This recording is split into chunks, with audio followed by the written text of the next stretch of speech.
शादी की पहली रात थी। शौहर कमरे में दाखिल हुआ और बीवी के करीब जाकर बैठ गया और बीवी को 10,000 रुपये हक महर देने लगा। बीवी ने कहा, मुझे हक महर नहीं चाहिए, मैंने आपका हक महर माफ़ कर दिया। शौहर ने दूसरी बार हक महर देने की कोशिश की। बीवी ने फिर से मना किया।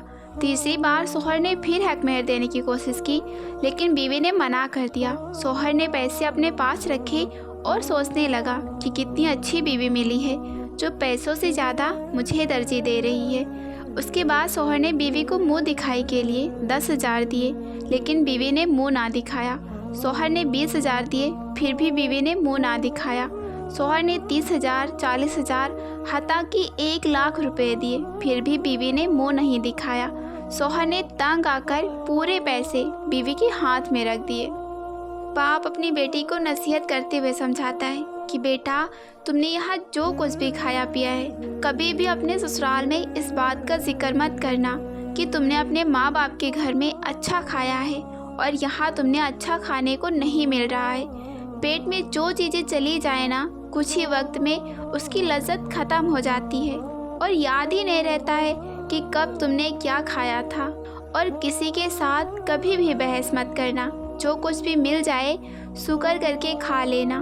और जिस तरह इस घर को तुमने अपना घर समझकर इस घर की हमेशा तारीफ़ें की हैं, इस तरह उस घर को भी अपना समझकर उस घर की तारीफ़ें करना।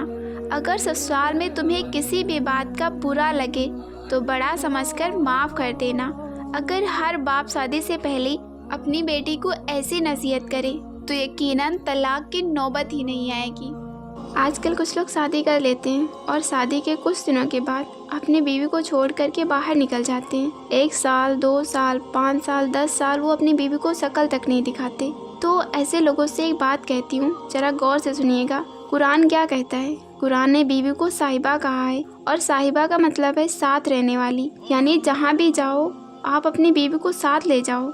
जो खाओगे वो अपनी बीवी को खिलाओगे, जिस कंडीशन में रहोगे उस कंडीशन में बीवी को भी रखोगे। और जो लोग बाहर नहीं जाते, बीवी के साथ रहते हैं, लेकिन उनका उठना बैठना, खाना पीना बीवी से बहुत ही अलग होता है।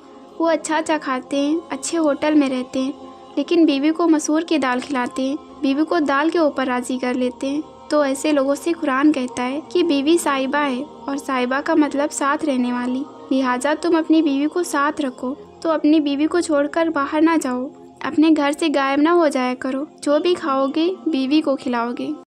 वो चीज़ें जो लड़का शादी के लिए एक लड़की के अंदर पसंद करता है। Number 1, beauty. जाहिर सी बात है, लड़का सबसे पहले ब्यूटी ही देखता है। लड़की अगर खूबसूरत हो तो बात आगे बढ़ती है, वरना नहीं।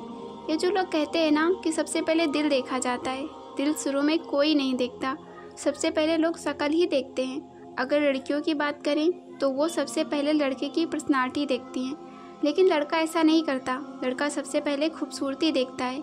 नंबर 2, हर लड़का चाहता है कि उसकी बीवी उसके माँ बाप के साथ और उसके घर वालों के साथ पोलाइट हो और उसके माँ बाप का ख्याल रखे। नंबर 3, उसकी दीनदारी। अगर लड़की दीनदार हो तो औलाद दीनदार पैदा होती है। अगर लड़की दीनदार हो तो अपने शौहर के लिए घर को जन्नत बना देती है।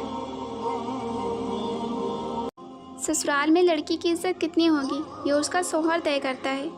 जरा गौर कीजिएगा, जहाँ 2 बहुएं हों, एक सुबह से शाम तक सबकी चाकरी करे और खिदमत भी बहुत ज़्यादा करे, फिर भी ताने ही पाएगी क्योंकि उसका शौहर उसके खिलाफ होगा। लेकिन वही दूसरी तरफ अगर बहुत सारा दिन आराम करे, काम को हाथ तक नहीं लगाए, फिर भी सभी उसकी तारीफ़ ही करेंगे क्योंकि उसका पति उसके साथ होगा। घर में 2 तरह की बहुएं होती हैं। एक जो थोड़ी कामचोर होती है, किसी की परवाह नहीं करती लेकिन बहुत खुश रहती है। जो दूसरी तरफ जो सबका ध्यान रखे, जो घर का सारा काम करे, परवाह भी करे, लेकिन कोई उसको पूछता तक नहीं, वो सबसे ज़्यादा दुखी रहती है। 10 रोमांटिक सुन्नत जो आप अपनी बीवी के साथ करके सवाब भी हासिल कर सकते हैं और अपनी बीवी के साथ अच्छा और मजबूत रिश्ता बनाकर खुशियों वाली ज़िंदगी भी गुजार सकते हैं। पहली सुन्नत ये है कि आप अपनी बीवी के साथ अच्छा सलूक करें। दूसरी सुन्नत ये है कि आप अपनी बीवी के साथ मोहब्बत का इजहार अलग अलग तरीक़ों से करें। और तीसरी सुन्नत ये है कि आप अपने हाथों से अपनी बीवी को खाना खिलाएं। और चौथी सुन्नत ये है कि आप अपनी बीवी के साथ खेलें। नबी करीम सल्लल्लाहु अलैहि वसल्लम हज़रत आयशा रज़ी अल्लाह ताला अन्हा के साथ दौड़ लगाया करते थे। 5वीं सुन्नत यह है कि बीवी के लिए सफाई सुथराई का ख्याल रखें, अच्छे कपड़े पहने, खुशबू का इस्तेमाल करें और बन संवर करें। 6ठी सुन्नत यह है कि बीवी के गोद में सर रखकर लेटें और उससे गुफ्तगू करें। 7वीं सुन्नत यह है कि बीवी के साथ एक ही बर्तन में एक ही टब में गुस्ल करें। 8वीं सुन्नत यह है कि आप अपनी खुशियों को अपनी बीवी के साथ शेयर करें। 9वीं सुन्नत यह है कि बीवी के रिलेटिव्स और उसके रिश्तेदारों की इज्जत करें। और 10वीं सुन्नत यह है कि आप अपनी बीवी के कामों में उसका हाथ बटाएं। दूसरी औरतें खूबसूरत क्यों लगती हैं? एक शख्स एक तजुर्बाकार आलिम दीन के पास पहुंचा और सवाल किया कि जब मेरी शादी हुई थी तो मुझे लगता था कि मेरी बीवी दुनिया की तमाम औरतों से सबसे ज़्यादा खूबसूरत है, लेकिन जैसे जैसे वक्त गुजरता गया, एक अरसा हुआ, अब मुझे लगता है कि दुनिया की दूसरी औरतें मेरी बीवी से ज़्यादा खूबसूरत हैं। तो उस आलिम दीन ने हैरतज़दा जवाब दिया। उन्होंने फरमाया कि अगर तुम्हारी शादी दुनिया की तमाम औरतों से कर दी जाए, तुम फिर भी यही कहोगे कि गली में गुजरने वाला कुत्ता ज़्यादा खूबसूरत है। मसला तुम्हारी बीवी में नहीं है, मसला ये है कि जब इंसान का दिल लालची हो जाए, उसकी आंखें हवस से भर जाएं और उसकी निगाहें इधर उधर भटकने लगें और इंसान शर्मो हया से आरी हो जाए, तो फिर कब्र की मिट्टी के अलावा कोई भी उसकी आंखों की हवस को ठंडा नहीं कर सकता। तुम अपनी आंखों की हिफाजत करो। क्या इस्लाम में हमारे लिए सारी चीज़ें हराम करार दी हैं? एक गैर मुसलमान ने एक मुसलमान से कहा कि तुम्हारे इस्लाम में सब चीज़ें बस हराम हराम और हराम ही हैं। तो उस मुसलमान ने बड़ा ही खूबसूरत जवाब दिया। वो नौजवान कहने लगा कि अगर अल्लाह ताला ने हमारे लिए ज़िना को हराम करार दिया है, तो उस रब्बे करीम ने निकाह जैसे खूबसूरत रिश्ते को हमारे लिए हलाल बनाया है। अगर अल्लाह सुब्हान व तआला ने हमारे लिए शराब पीने को हराम करार दिया है, तो उस रहमान और रहीम ने पीने की हज़ारों नेमतें हमारे लिए हलाल बनाई हैं।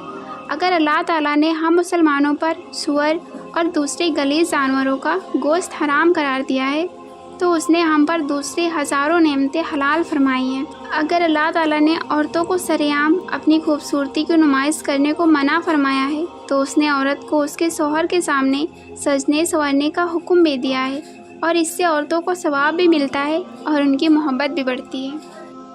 7 चीज़ें ऐसी हैं जिनसे निकाह टूट जाता है। निकाह आप सल्लल्लाहु अलैहि वसल्लम की अहम सुन्नत है। नबी पाक सल्लल्लाहु अलैहि वसल्लम ने फरमाया, मेरी इस सुन्नत पर जिसने अमल नहीं किया उसका मुझसे कोई ताल्लुक़ नहीं। इसलिए हर इंसान को चाहिए कि वो निकाह करे। तलाक़ के अलावा चंद चीज़ें ऐसी हैं जिनसे निकाह टूट जाता है। अगर मियाँ बीवी में किसी एक की फौत हो जाए तो उनका निकाह टूट जाता है। अगर मियाँ बीवी में कोई एक इस्लाम छोड़ दे या इस्लाम से खारिज हो जाए, तो इस सूरत में शरीयत ये कहती है कि बगैर तलाक़ के उन दोनों का निकाह टूट जाएगा। जब औरत अपने शौहर से खुला लेना चाहती है और शौहर उनको तलाक़ नहीं देता, तो औरत काजी के ज़रिए खुला ले सकती है। अगर शौहर और बीवी का निकाह हुआ हो और दोनों एक दूसरे के साथ रह रहे हों और बाद में उनको पता चले कि ये मेरा रिसाई भाई है या बहन है, तो उनका निकाह वहीं टूट जाता है।